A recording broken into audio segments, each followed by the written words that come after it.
Bonjour, ici LT Survival. Aujourd'hui encore, une revue de couteaux à l'intérieur parce que il pleut toujours dehors, donc pas capable de faire les revues que je voulais faire. De toute manière, j'ai encore quelques couteaux qui ne vont pas aller couper du bois là, et ils vont plus être un EDC urbain, donc pour mon travail. Celui d'aujourd'hui, le G de Ganzo G728 Black. C'est le couteau de mon fils. Il est le seul à avoir ce modèle-là. Donc, restez à l'écoute. On vous revient après la pause.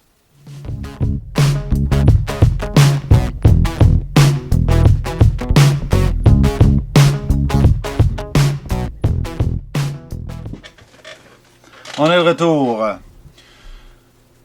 Comme vous avez vu dans l'intro, le G728, c'est un couteau de style stiletto, un peu comme celui que j'avais démontré il n'y a pas si longtemps, là, dans une de mes revues, qui est le mien.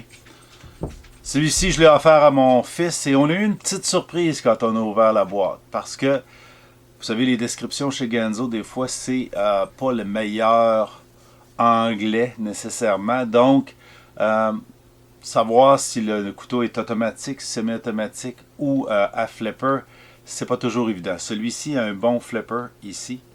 Et quand on l'a essayé, il est semi-automatique. Donc, un couteau semi-automatique en G10 avec une lame en stonewash. Je vais m'approcher pour vous montrer un peu plus près le couteau lui-même et vous le comparer avec celui que je me suis procuré par la suite pour ne pas avoir le même couteau. Maintenant, je suis jaloux. Je vais vouloir avoir le 728, mais il n'est plus disponible chez Ganzo. Restez à l'écoute. Ok, juste pour vous donner une idée des différences. Mon couteau à moi, celui de mon fils. Donc, pas mal les mêmes proportions. Le mien est en fibre de carbone. Il est en lame satinée. Tout des vis Torx. Celui de mon fils aussi. Donc, le 728. Le pivot semble être de type propriétaire, mais c'est en réalité un Torx. Donc, comme toutes les autres vis que vous avez à l'intérieur du couteau, sont tous Torx. G10 avec une belle texture dessus. Okay. Un peu de jimping autour du flipper. Un beau gros flipper. Ensuite, on voit le profil. L'action. Donc, une lame stonewash, vraiment neat. Un gros flipper qui sert de garde, vraiment bien. Du jimping efficace sur le dessus, donc vraiment confortable, pas agressif du tout, mais qui attrape votre doigt pour pouvoir travailler votre couteau. Donc, comme on voit, pas de glissage, là, mais pas non plus de douleur là, incroyable. On sent le jimping, mais il est juste efficace. La garde protège bien les doigts. OK. Fait bien en main pour ma main large. OK. Et on a un Eye Saber Grind là, sur le couteau. Ce qui en fait plus une lame de type utilitaire là, que comme le mien, là, qui est plus un stiletto avec un spear point. Là. Je vais vous montrer les différences de lame. Donc, OK, on voit ici le sweep vers le haut là, avec un léger clip point. Celui-ci, c'est comme un spear, c'est arrondi, là, des deux côtés presque égal.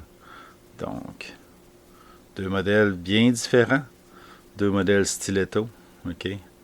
Mais vraiment différents. Celui-ci est vraiment bien pour son action flipper. Semi-automatique. Vraiment smooth. OK. La majorité des flippers s'utilisent en tirant sur le bouton à l'arrière. Okay. Celui-ci est suffisamment smooth et je vais vous en montrer d'autres modèles qu'on n'est pas capable de le faire, où je peux peser sur le flipper pour en faire comme un bouton de déclenchement. Là. Mais c'est pas un bouton, c'est une partie de la lame, donc c'est un flipper. Okay. Et on pousse dessus et on est capable, parce qu'il est semi-automatique, la lame rouvre tout seul. Vraiment un beau couteau, une belle proposition chez Ganzo. On retourne à la table et on vous fait le final là-dessus.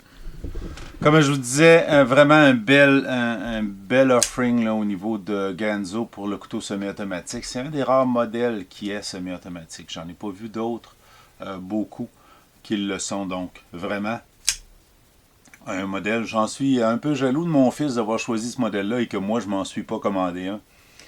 Mais quand j'ai commandé le mien, je voulais commander un qui était différent du sien. Donc, pas avoir les mêmes modèles pour pouvoir en évaluer plus de différents. Pardon.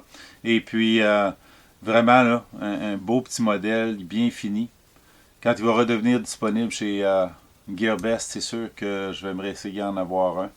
Et puis, je suis bien content du fit and finish, là, de la finition. Vraiment un beau petit couteau. Fait que si vous avez aimé cette revue de table, cliquez sur le thumbs up, partagez, souscrivez, ça va me faire plaisir de vous avoir comme abonné. De souscrire, abonnez-vous, donc pour un meilleur français. Et puis, ça va me faire plaisir de vous revoir dans le prochain vidéo.